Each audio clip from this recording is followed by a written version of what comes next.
So we have to pull the liner on this. The rest of them are out. I'll show them to you over here.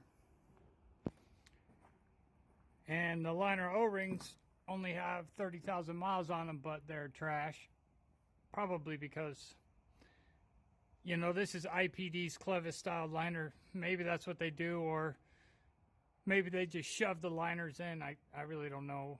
A lot of guys use engine oil on these and it causes them to swell. You're supposed to use a particular type of lubricant. If you're doing this job and you buy a liner puller from Cat, which looks like that,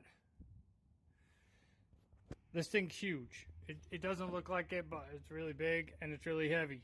And if you buy it from Cat, it's super expensive. But you can go on eBay and get this for 159 bucks. It was even free shipping, I think.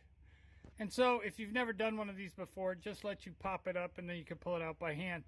But why spend the 700 bucks, 1,000 bucks, whatever Cat charges is ridiculous. It does the same job. Now I'm going to build a liner press out of some junk laying around the shop, and then I will make a video of that. But if you're going to do this job and you're not a mechanic every day, this one's just fine.